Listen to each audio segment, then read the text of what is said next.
118, versets 14 à 16. L'Éternel est ma force et le sujet de mes louanges. C'est lui qui m'a sauvé. Des cris de triomphe et de salut s'élèvent dans les tentes des justes. La droite de l'Éternel manifeste sa puissance. La droite de l'Éternel est élevée. La droite de l'Éternel manifeste sa puissance. Un psaume réellement puissant. Il est souvent question de force. Alors, quel type de force? Qu'est-ce qu'on a besoin de force? Est-ce que tu as besoin de la force pour louer le Seigneur?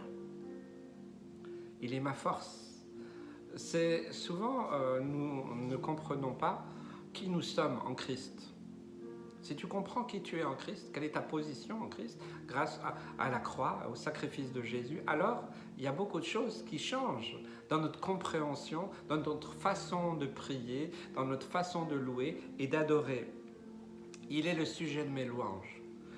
La force, alors vous voyez, Dieu se manifeste dans la louange, dans l'adoration, et cela, c'est ça qui nous donne cette force. Cette force face à l'adversité, de louer le Seigneur alors que tout va mal, de le remercier. Ça, c'est une force, c'est une puissance.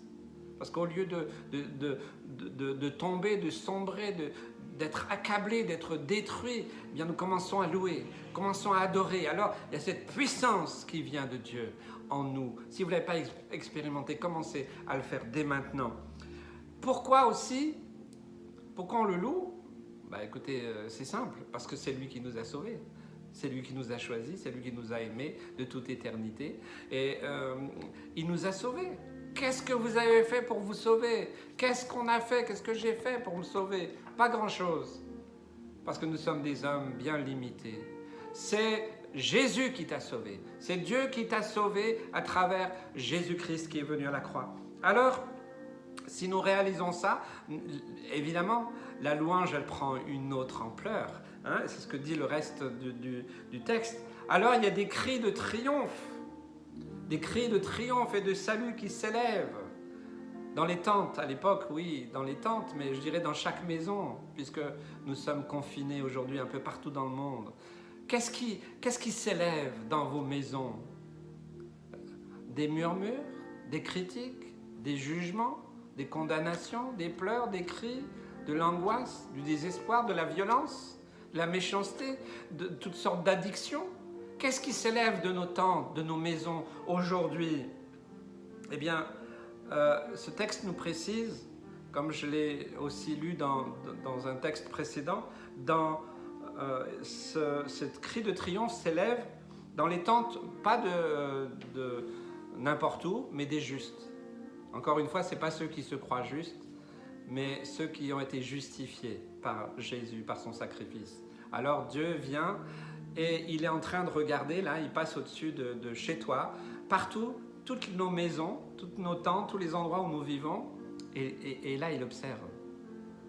Et dans les maisons où il y a des chants de louange, d'adoration, alors il peut s'approcher et il sait qu'en s'approchant, eh bien, il va tomber sur une maison qui le loue, qui l'adore, qui ont été justifiés par le sang de l'agneau. C'est comme une marque sur la maison. C'est une marque sur nos cœurs, c'est une marque sur nos vies, c'est une marque sur nos couples, sur nos familles. C'est comme ça que je vois les choses en tout cas. La droite de l'Éternel alors manifeste sa puissance. Dans une maison, que vous soyez 2, 3, 6, on n'a pas le droit d'être trop nombreux aujourd'hui, peu importe, de 1 à 6 et plus, là où c'est possible, eh bien, c'est là, quand Dieu vient, il regarde, il observe, il vient au-dessus de la maison, là, il vient, et alors là, il sait que ceux qui sont en train de louer, de l'adorer, qui passent par des moments difficiles, il le sait.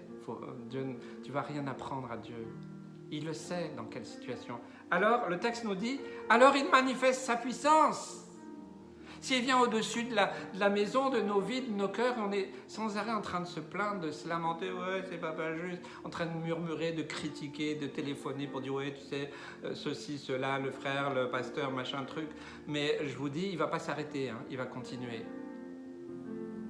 Il va chercher une autre maison, il va chercher d'autres cœurs, d'autres vies. Donc je pense qu'il faut faire du ménage, il faut régler certaines choses. La droite de l'Éternel est élevée. On va pas galvauder la puissance et la gloire de Dieu, certainement pas.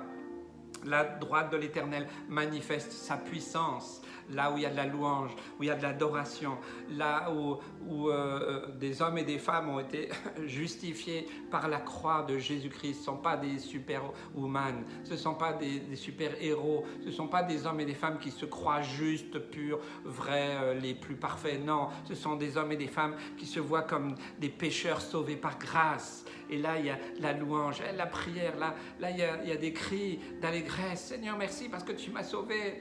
Oui, tout va mal, tout est bizarre, mais je te loue, je te rends gloire. Alors je vous dis que là, dans cet endroit, dans vos vies, dans vos couples, vos familles, dans vos maisons, dans les assemblées, quelque part, n'importe où, eh bien là, Dieu va manifester sa puissance. C'est ce que dit ce texte. Sa droite va manifester sa puissance. Nous voulons voir la puissance de Dieu s'élever, mais nous ne pouvons pas la voir si nous sommes toujours dans nos propres travers. Il est temps de revenir à la parole de Dieu, à l'essence même de la parole de Dieu. Soyez bénis.